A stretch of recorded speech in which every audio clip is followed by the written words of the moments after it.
Hello friends, आज अपना लोग के पांडे का 16 नंबर के सवाल को सॉल्व करेंगे। 15 तक आपको बता दिए हैं। देखिए 16 सवाल कहता है कि दी गई आकृति में 25 मीटर भुजा वाले एक वर्ग के प्रत्येक कोने से 3 मीटर समान भुजा वाले समकोण त्रिभुज को काट लिया जाता है। तो यहाँ पर आकृति देख लीजिए, ये आकृति कैसा आकृति है, एक वर्ग है। और अगर चारों कोना पर से देख लीजिए क्या काट लिया गया है, एक समकोण त्रिभुज काट लिया गया है। और कहता है जब मैदान के शेष भाग का क्षेत्रफल ज्ञात कीजिए। कहने का मतलब ये वर्ग जो था तो इस समकोण इधर से काटे, वहाँ से काटे, फिर उधर से काटे, इधर से चारों चारों कोना पर समकोण त्रिभुज हम काट लीजिए। तो अब कहता है बचा हुआ मैदान जो है ना, इसका कहता है एरिया ज्ञात करने के लिए।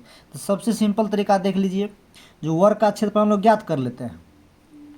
और वर्ग का क्षेत्रफल ज्ञात करने के बाद क्या करते हैं, जो एक त्रिभुज का क्षेत्रफल निकाल लेते हैं। इसको क्या करेंगे, 400 है, 4 से गुना करके वर्ग में से घटा देंगे, 3 बच जाएगा।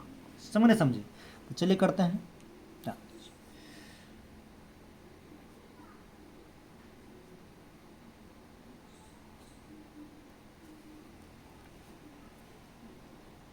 तो सीधा इसको लिख लेते हैं, इस शेष भाग का क्षेत्रफल, शेष भाग का क्षेत्रफल। तो शेष भाग का क्षेत्रफल तो ये लिख लेते हैं वर्ग का क्षेत्रफल, वर्ग का क्षेत्रफल माइनस 4 गुना समकोण त्रिभुज का क्षेत्रफल, समकोण त्रिभुज का क्षेत्रफल, समकोण त्रिभुज का क्षेत्रफल। तो वर्ग का क्षेत्रफल सबको पता है, भुजा स्क्वायर होता है, यानी कि ए स्क्वायर कर लेते हैं और माइनस यहाँ 4 है गुना समकोण त्रिभुज का क्षेत्रफल वही होता है 1/2 आधार गुना शीर्षलंब।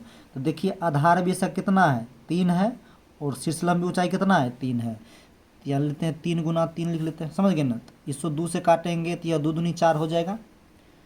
और प्रत्येक भुजा कितना है, 25 है, तो यहाँ 25 का स्क्वायर कर लेते हैं। तो 25 का स्क्वायर कर लेते हैं तो यहाँ कितना बच गया, 2 से करिए 2 बचा, 3 तिया 9, 9 दूनी कितना हो जाएगा, 18 हो जाएगा। अब 25 का स्क्वायर करेंगे तो यह हो जाएगा 625, अब माइनस यहाँ 18 है, तो घटा देंगे तो कितना हो जाएगा, यह 607 वर्ग मीटर।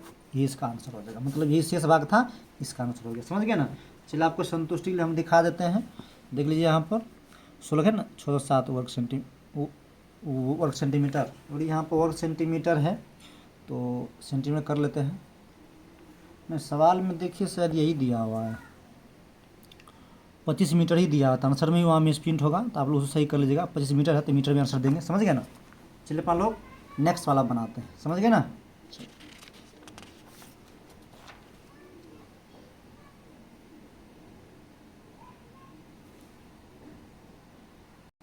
चलिए अगला सवाल है 17 नंबर का। समांतर चतुर्भुज ABCD का क्षेत्रफल 120 सेंटीमीटर स्क्वायर है। यदि AB बराबर 15 सेंटीमीटर हो तो AB एवं DC के बीच की दूरी ज्ञात कीजिए। तो सबसे पहली बात यहाँ पर जो है समांतर चतुर्भुज है। तो समांतर चतुर्भुज कहते किसको हैं, तो समांतर चतुर्भुज उसे कहते हैं जो वैसा चतुर्भुज जिसके आमने सामने की भुजा क्या हो, समांतर हो या बराबर हो। समझ गए ना। तो चलिए पहले समांतर चतुर्भुज बना लेते हैं अपन लोग।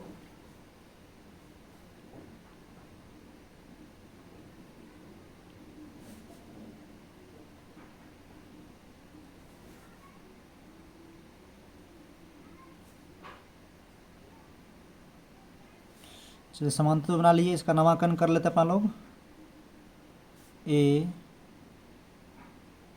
B C D कर लेते हैं। ठीक है। अब यहाँ पर देखिए इसका क्षेत्रफल जो 120 दिया, मतलब ये पूरा एरिया कितना दिया गया, 120 है। और AB की लंबाई कितना दिया गया है, 15 सेंटीमीटर। मतलब AB कितना दिया गया अपन लोग के पास, 15 सेंटीमीटर। अगर यह 15 है तो यह भी 15 ही होगा। ठीक है। अब कहता है बीच के ऊंचाई ज्ञात करने। समझ गए ना। AB एवं DC के बीच की दूरी ज्ञात करने के लिए कहा था। मतलब AB और DC जो है दोनों के बीच की दूरी, तो मतलब यहाँ से यहाँ के बीच की दूरी है आप लोग को E ज्ञात करने का था। आप समझ गए ना? तो चलिए लिख लेते हैं यहाँ पर।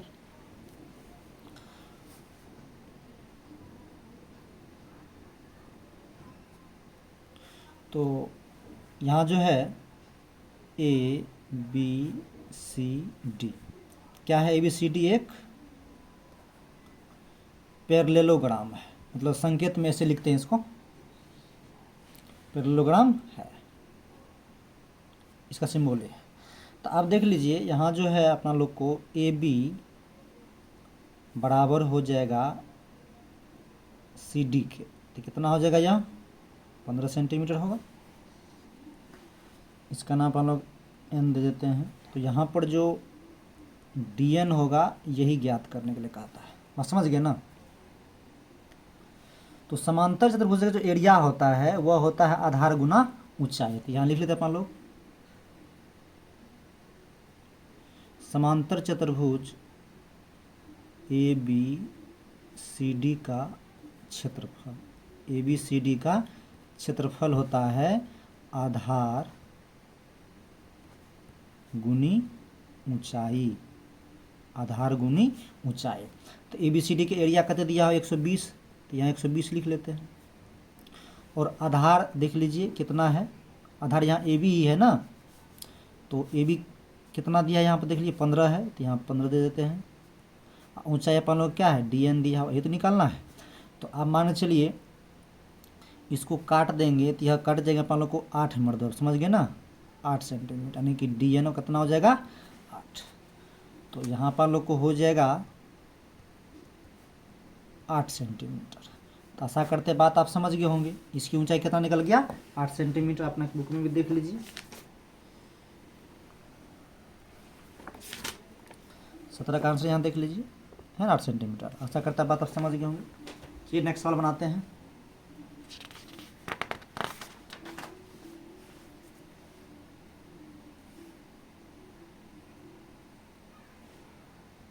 चलिए अगला सवाल है 18 का। एक समांतर चतुर्भुज का क्षेत्रफल 72 सेंटीमीटर स्क्वायर है यदि उसका शीर्ष लंब तदनुरूपी आधार का दोगुना हो। तदनुरूपी का मतलब होता है उसी के जैसा, समझ गए ना? आधार का दोगुना हो तो आधार एवं शीर्ष लंब ज्ञात कीजिए। तो यह आधार भी शीर्ष लंब भी ज्ञात करना है। तो चलिए ध्यान से समझते हैं। सबसे पहले क्या कहता है? एक समांतर चतुर्भुज कहता है। तो सबसे बना लेते हैं पहले समांतर चतुर्भुज।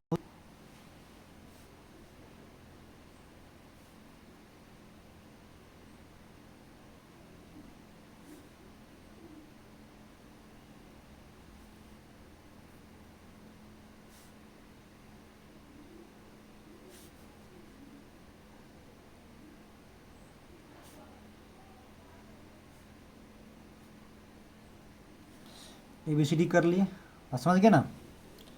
और यहाँ इस पर एक लंब डाल देता है, मतलब इसकी ऊंचाई हो गया। इसका नमक अपन लोग E कर लेते हैं, ठीक है? तो चलिए सॉल्यूशन करते हैं।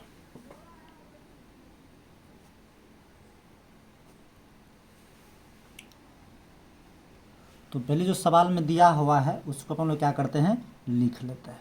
ध्यान दीजिए। तो एक समांतर चतुर्भुज का क्षेत्रफल कितना दिया गया है? 72 सेंटीमीटर स्क्वायर दिया है, उसको लिख लेते हैं। एरिया ऑफ पैरेललोग्राम ABCD कितना दिया गया है? 72 सेंटीमीटर स्क्वायर दिया गया है। और यहाँ D जो है इसकी ऊंचाई को x मान लेते हैं, ठीक है? D बराबर क्या कर लेते हैं? x कर लेते हैं। और जो AB है इसको y कर लेते हैं। तो अब सवाल को ध्यान से पढ़िए। कहता है उसका शीर्ष लंब, ये जो शीर्ष लंब है तदनुरूपी आधार का, ये आधार का 2 गुना है। बात समझ गए ना? मतलब ई जो है इसका कितना गुना है? 2 गुना है। तो डी क्या लिए अपन लोग? x, तो यहाँ लिख लेते हैं x। इसका कितना गुना है? 2 गुना है। अब पढ़िए, कहता है यदि उसका शीर्ष लंब, यानी शीर्ष लंब करने का मतलब कौन सा हुआ? x हुआ, ई x, समझ गए ना? ये पूरा क्या है? y। तो शीर्षलम जो है आधार का 2 गुना है, आधार है ना, मतलब इसका क्या है, 2 गुना कर दे। समझ गए ना। चलिए आप ध्यान देते, आप लोग जानते हैं अभी तो आपको बताए हैं जो area of parallelogram A B C D क्या होता है, इसका फॉर्मूला आधार गुनी ऊंचाई। क्या होता है, आधार गुनी ऊंचाई। तो इसका एरिया कितना दिया गया है, 72 दिया गया है, तो यहाँ 72 दे देते हैं। आधार अपन लोग कितना दिया गया है, 2y दिया गया है यहाँ पर, सॉरी आधार कितना दिया गया है, y दिया गया है, तो यहाँ y देंगे। गुना ऊंचाई x है, तो x कितना के बराबर है, यहाँ पर x पे x देते हैं। अब देखिए 72 y है तो y देते हैं, x कितना के बराबर है, 2y के बराबर है। समझ गए ना। अब y को 2y से गुना करेंगे तो 72 बराबर कितना हो जाएगा, ये 2y स्क्वायर हो जाएगा। बस समझ गए ना। 2 से काटेंगे 72 को, 36 मतलब कट जाएगा ये वाई स्क्वायर। तो अब यहाँ पे इसको इधर कर देंगे तो रूट अंडर कितना हो जाएगा 36, और 36 को कितना हो जाएगा 6। तो ये अपन लोग कितना हो गया 6 सेंटीमीटर इसका कौन सी हो गया अपन लोग को, मतलब इसकी ऊंचाई हो गया। समझ गए ना, शीर्षलम की मतलब शीर्षलम हो गया। अब ये भी तो कह रहा है यहाँ सवाल में जो आधार एवं शीर्षलम, शीर्षलम निकाल लिए, अब आधार भी निकालना है। समझ गए ना। तो ध्यान दीजिए यहाँ पर अब देखिए आधार जो है वह कितना है, x बराबर 2y है। समझ गए ना। तो x 2 है तो 2 देंगे, और y का मान कितना निकाल लिए, 6 निकाल लिए। तो x बराबर कितना हो जाएगा 6 दूना 12 सेंटीमीटर। तो आप ध्यान दीजिए आधार तो अपना लोग को निकल गया कितना 6, और शीर्षलम कितना निकल गया 12। यहाँ देख लीजिए माने हुए थे यहाँ पर।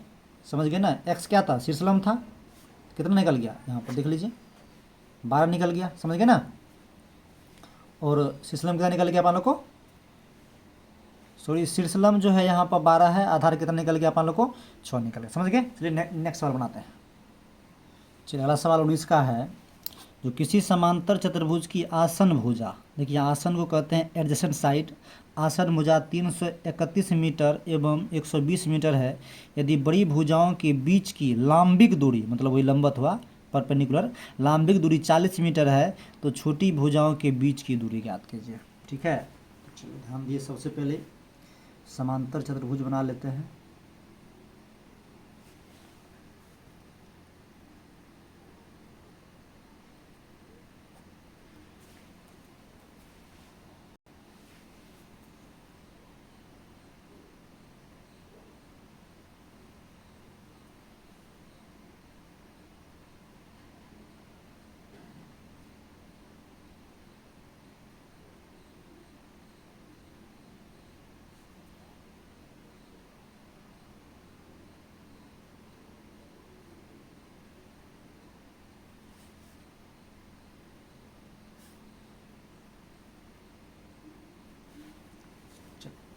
इसका नामकरण कर लेते हैं ए बी सी डी। अब यहाँ से इस पर एक लंब डाल देते हैं, और सवाल में कह रहा है, ध्यान से देखेंगे सवाल में, जो कि समांतर चतुर्भुज की आसन भुजा कितना है 331 मीटर एवं 120 मीटर। तो ये देखिए यहाँ DC का जो आसन है ना BC हुआ, समझे ना, और BC का आसन AB हुआ, AB का आसन AD हुआ। तो चलिए, तो आसन कितना है 231 मीटर है, और यह 120 मीटर है। हाँ समझे ना। तो ये 231 है तो यह भी उतना है 231 ही होगा, 120 है तो यह भी 120 ही होगा। बस समझ गए ना। अब कहता है यदि बड़ी भुजाओं के बीच की लंबी दूरी, चले मान बड़ी हम इसी को मान लेते हैं, आप किसी को मान सकते हैं, तो बड़ी दूरी इसको मान लेंगे तो कितना है 40 मीटर है। तो छोटी भुजाओं के बीच की दूरी ज्ञात कीजिए। यहाँ आप मान लेते हैं यहाँ से ये खींच लेते हैं, समझ गए ना। और इसका नामांकन हम क्या देते हैं, एफ देते हैं, इसका नाम कहते हैं एफ देते हैं।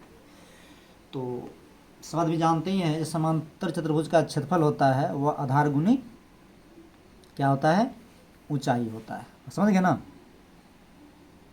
तो यहाँ लिख लेते हैं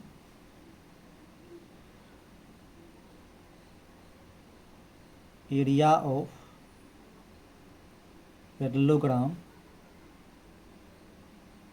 ए बी सी डी हो जाएगा आधार गुनी ऊंचाई।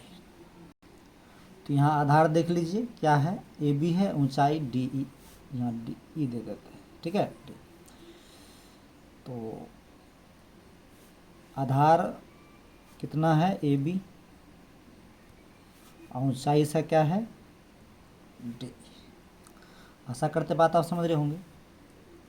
तो ए बी देखिएगा जितना डी सी का मान यहाँ पर 231 है, तो ए बी 231 ही होगा, तो यहाँ 231 देते हैं गुना डी ई है, तो डी कितना है 40।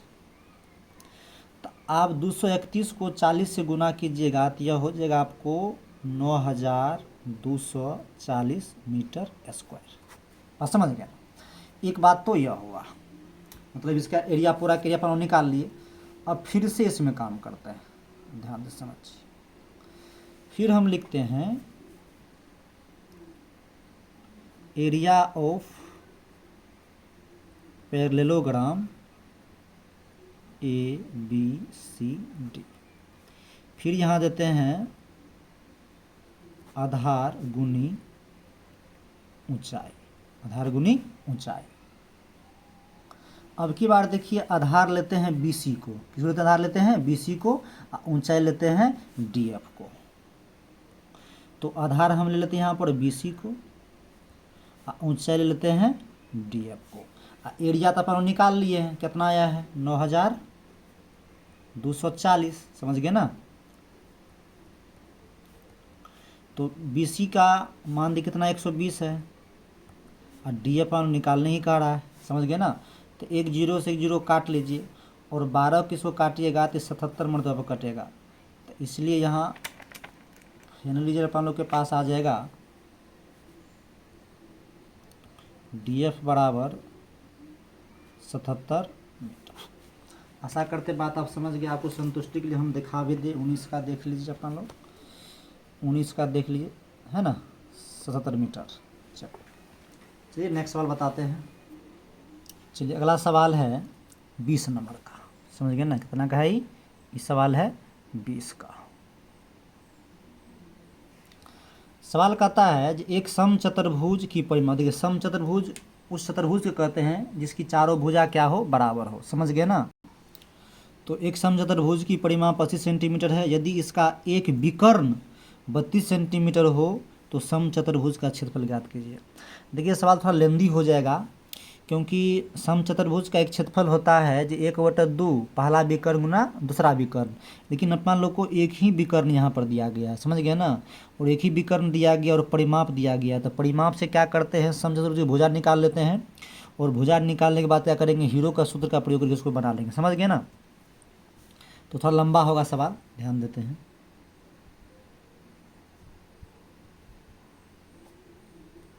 वैसे इसको 2-3 विधि से बना सकते हैं, लेकिन जो सबसे आसान है वही आपको बता देते हैं। तो सबसे पहले एक समचतुर्भुज बना लेते हैं।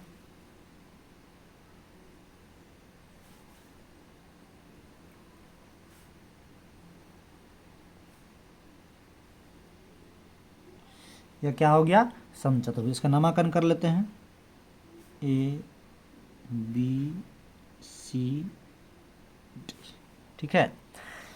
2 विकर्ण है, कोई विकर्ण आप ले सकते हैं, मान चलो हम इसी विकर्ण को यहाँ से मिला देते हैं। ये कितना दिया गया है, 32 दिया गया है, 32 सेंटीमीटर। और परिमाप कितना दिया गया है, 80 दिया गया है।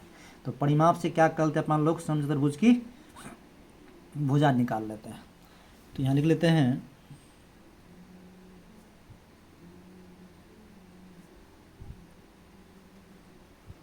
समचतुर्भुज का परिमाप बराबर तो समचतुर्भुज का जो परिमाप होता है सबको पता है, जो 4 गुना भुजा होता है। क्या होता है? 4 गुना भुजा होता है। तो परिमाप कितना दिया गया है? 80 दिया गया है।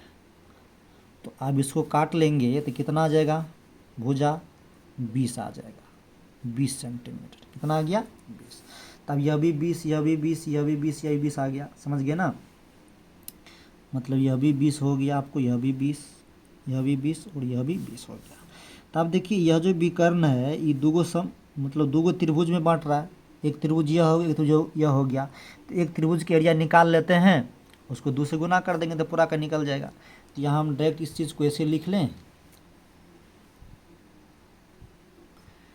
एरिया ऑफ समचतुर्भुज, एरिया ऑफ समचतुर्भुज ए बी सी डी। ठीक है, ए बी सी डी। तो यह हो जाएगा 2 गुना एरिया ऑफ त्रिभुज ए बी सी। समझ ना क्या होगा? एरिया ऑफ त्रिभुज ए बी सी। ए बी सी के निकाल लेते हैं एगो, तो उसको 2 से गुना कर देंगे तो निकल जाएगा। मतलब एक जितना होगा उतना इसका, क्योंकि सब भुजा तो बराबर है ना। चलिए, तो अब यहाँ पर हीरो का सूत्र लगा कर क्या करते हैं, इसको बनाते हैं। चलिए, तो लिखते हैं यहाँ पर एरिया ऑफ त्रिभुज ए बी सी। तो हीरो का सूत्र सबको पता है, क्या होता है? Root under S into S minus A into S minus B into S minus C, यही होता है ना। अब तो ए बी सी या त्रिभुज की तीनों भुजा है, लेकिन यहाँ पर एस जो है, एस क्या है? त्रिभुज की अर्ध परिमाप है, यानी सेमी पेरीमीटर है। तो चलिए एस निकालते अपन लोग। तो एस बराबर क्या होगा? ए प्लस बी प्लस सी बटे 2 हो जाएगा। तो आप देखिए 20-20 है सब, इसका ये भी 20-20 खाली, ये 32 है। तो यहाँ लेते हैं 20 प्लस 20 प्लस 32 बटे 2 है। तो एस बराबर हो जाएगा 20-20 40 और 32 जोड़ देंगे तो हो जाएगा 72 बटे में 2 हो जाएगा। काट देंगे तो कितना हो जाएगा? 36 हो जाएगा। तो यहाँ पर कितना निकल गया? एस बराबर 36 सेंटीमीटर। समझ गए होंगे बात को। चलिए, अब यहाँ पर क्या करते हैं अपन लोग, फार्मूला पर बैठा देते हैं। एरिया ऑफ त्रिभुज ए बी सी, एस का मान कितना निकाल लिए हैं? 36, और फिर यहाँ देंगे 36, और यहाँ पर ए है तो ए का मान कितना है? 20 है, इंटू फिर 36 माइनस 20 देंगे, फिर यहाँ पर देंगे 36। अब की बार 20 नहीं दीजिएगा, क्योंकि सी का मान का कितना है? 32 है ना। तो यहाँ अब की बार 32 दीजिएगा। चलिए 36 है तो 36 ही रहने देते हैं, गुना 32 में से 20 जाएगा तो कितना बच जाएगा? 16। फिर 32 में से 20 जाएगा तो 16, और 36 में 32 कितना बचेगा? 4 बच जाएगा। ठीक है, चलिए ध्यान से समझते चलिए। अब देखिए 36 है तो 36 का वर्ण कितना होगा? छछा का 36 यानी कि 6 हो जाएगा, और 2 को 16 है तो एगो 16 को बाहर कर लेते हैं। अब फिर 2 करेंगे, 2 दूना कितना हो जाएगा? 4 हो जाएगा। समझ गए ना? चलिए, तो यहाँ पर कितना हो जाएगा? अब चलिए तो गुना कर लीजिए, यहाँ 16 है तो 16 दीजिए, और 6 दूनी कितना हो जाएगा? 12 हो जाएगा। ठीक है, तो 16 को अगर 12 से गुना करें तो कितना? बरछा के 72 के 2 हो जाएगा, हाथ में 7, तो 12 का 12, अब 12 7 कितना हो जाएगा? यहाँ 19 हो जाएगा। इतना सेंटीमीटर स्क्वायर एक त्रिभुज का निकला। समझ गए ना? अब ध्यान दीजिए, यहाँ जो दिए हैं एरिया ऑफ त्रिभुज ए बी सी इतना निकला है, तो अब यहाँ पर अपन लोग लिखे थे ना, जो एरिया ऑफ त्रिभुज ए बी सी डी बराबर 2 और गुना इतना। तो चलिए इसको चीज़ को यहाँ फिर लिख लेते हैं अपन लोग। यहाँ लिख लेते हैं एरिया ऑफ समचतुर्भुज ए बी सी डी बराबर 2 और गुना दिया गया था एरिया ऑफ त्रिभुज ए बी सी। तो 2 एरिया ऑफ त्रिभुज ए बी सी कितना निकाल लिए? 192 निकाल लिए हैं। इसको गुना कर देंगे तो यह हो जाएगा 384 384 वर्ग सेंटीमीटर। तो ये इसका आंसर है। आप आंसर संतुष्टि के लिए देख लीजिए। 20 का सवाल है, देखिए है ना, 384 वर्ग सेंटीमीटर। तो आशा करते हैं आप इस चीज़ को समझ गए होंगे। तब तक आप लोग यहाँ तक देखिए, इसके अगला लेक्चर हम आपको आगे ला के देंगे। तब तक के लिए थैंक यू, धन्यवाद।